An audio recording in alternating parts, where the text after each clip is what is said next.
আসসালামু আলাইকুম। ইখাটি food fermented apple cider vinegar with mother আজকে আমাদের এই ব্যাচটা বসানো হয়েছে। অনেকে জিজ্ঞেস করেন যে আসলে আমরা কি পরিমাণ আপেল, কি পরিমাণ পানি এবং কি ধরনের চিনি আমরা ব্যবহার করি, এটা নিয়ে অনেকের প্রশ্ন থাকে।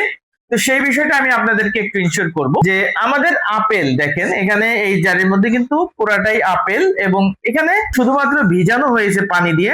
আর এই যে যে পানিটার ভিতরে যে কালারটা দেখছেন মানে হলো যে এটা হচ্ছে অর্গানিক যে ব্রাউন সুগার, লাল চিনি, এই চিনিটা ব্যবহার করা হয়েছে, তা না হলে কিন্তু পানিটা সাদা থাকতো। তো আপেলের পরিমাণ, পানি এবং যেটা অর্গানিক ব্রাউন সুগার, হাতে বানানো লাল চিনি দিয়ে আমরা যেটা তৈরি করছি 100% অর্গানিক এবং অথেন্টিক ভাবে মানসম্মত ভিনেগার আপনাদের জন্য তৈরি করছি। তবে আমরা এইটাকে বেশি ঝাঁঝালো করার জন্য কোনো ধরনের কেমিক্যাল ব্যবহার করি না বিধায় বাহিরের যে ভিনেগার গুলো আছে এই ভিনেগার গুলো থেকে আমাদের ভিনেগারটা ঝাঁঝের পরিমাণটা কিছুটা কম হয়। বাট এটা কিন্তু আমরা যদি আর্টিফিশিয়াল ভাবে চাইতাম তাহলে এটা পরিবর্তন করতে পারতাম। বাট আমরা চেয়েছি 100% অর্গানিক ভাবে এই ভিনেগারটা তৈরি করার জন্য, যার কারণে আমরা কোনো ধরনের কেমিক্যাল বা অ্যাসিটিক অ্যাসিড আমরা এটার সাথে মিক্স করি না। আমরা আমাদেরকে যেমনি ভাবে আপনারা বিশ্বাস করেন সেই বিশ্বাসটা শতভাগ বজায় রাখার জন্য আমরা চেষ্টা করে যাচ্ছি।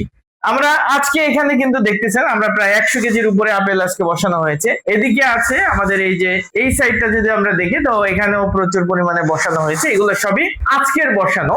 তো এই ব্যাচটা এরকম প্রত্যেকটা ব্যাচ আমরা আলাদা আলাদা ভাবে তৈরি করছি মানসম্মত Apple cider vinegar with mother. আপনি চাইলে খুচরা অথবা পাইকারি যে কোনো ভাবে আমাদের সাথে কাজ করতে পারেন। সবাইকে ধন্যবাদ। আসসালামু আলাইকুম।